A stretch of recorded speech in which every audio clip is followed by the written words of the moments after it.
have all this evidence, run it by Congress. I mean, and this is not claiming that the Congress is going to do its job and have a vote, based on what is best for the Americans and what is best actually for the world.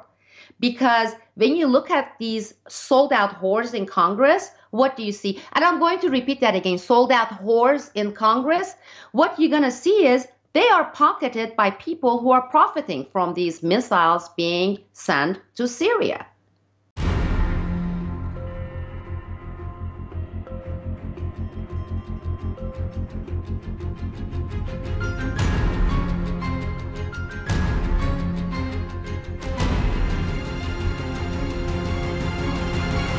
This is why we always emphasize, take a look at the history, take a look at the context, take a look at the pretext, and then try to put the two and two together, okay?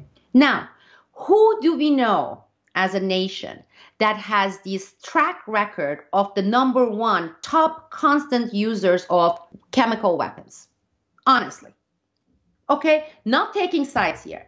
Now, if we look at the history, the recent history included, we are looking at the United States, okay? We have Agent Orange. We had the nuclear bombing Hiroshima, Nagasaki. We have consistently engaged in this type of unethical, I mean, that's really putting it mildly, awful, atrocious, okay, anti-humanitarian methods of waging wars. And these are the wars we wage, and then we go and then we dump all the weapons, the chemical, nuclear, in other countries, okay? So that's one. The other thing we need to look at is how many times we have seen this damn story. I mean, this is the same scenario, okay? It was not that long ago, okay, less than 2 decades ago, 15 years ago, we had our people, the United States government, before billions of people televised in the United Nations, this man, Colin Powell, getting up and saying, we have the proof. The gravity of this moment is matched by the gravity of the threat that Iraq's weapons of mass destruction pose to the world. Let me now turn to those deadly weapons programs and describe why they are real and present dangers to the region and to the world. First, biological weapons. When Iraq finally admitted having these weapons in 1995, the quantities were vast. Less than a teaspoon of dry anthrax, a little bit about this amount. This is just about the amount of a teaspoon. Less than a teaspoonful of dry anthrax in an envelope shut down the United States Senate. And Saddam Hussein has not verifiably accounted for even 1 teaspoonful of this deadly material. And that is my third point, and it is key. The Iraqis have never accounted for all of the biological weapons they admitted they had, and we know they had. They have never accounted for all the organic material used to make them, and they have not accounted for many of the weapons filled with these agents, such as their R-400 bombs. This is evidence, not conjecture. This is true.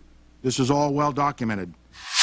All these barrel satellite images that you see show that Iraq, Saddam Hussein has all this WMD. After hundreds of thousands of death and destruction, and the death also applies to American soldiers as well, okay? It was oopsie daisy, we didn't find anything. And then we didn't even get any apology, any reparation, nothing. It was faulty intelligence. The main reason we went into Iraq at the time was we thought he had weapons of mass destruction. It turns out he didn't, but he had the capacity to make weapons of mass destruction. But I also talked about the human suffering in Iraq. Well, first of all, I haven't lied. President Bush did not lie. Dick Cheney did not. Colin Powell, who made the presentation to the United Nations, did not. Those weapons of mass destruction got to be somewhere. When you have that kind of track record, of course you're going to see, even if there was something real, people are going to legitimately question what you're putting forth here. Okay, it's like cry wolf. We don't believe this government when they accuse other governments of using WMD, period.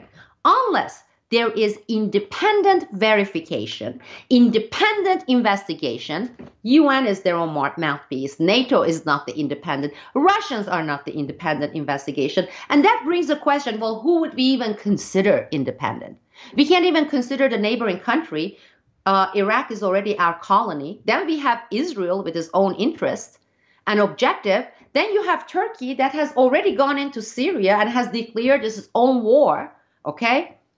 Who do we determine to be the independent, objective body, international body, to go in there, conduct tests, and come out with report? So, first of all, we don't know if any chemical weapons were released on people in Syria. That's number one, okay? Number two, put aside all the political knowledge, put aside everything. Let's just use common sense. And ask yourself, why in the world Assad would hand the Western governments who have been set on invading and a regime change in Syria in a platter, in a silver plate, give them the excuse to engage in this war and attack? Why would Assad do such a thing? Okay, just common sense. Let's put aside everything, whether you're pro-Assad, whether you're anti-Assad, whether you're whatever hick, just think common sense. Why would Assad do something like that? Why? It just doesn't make sense.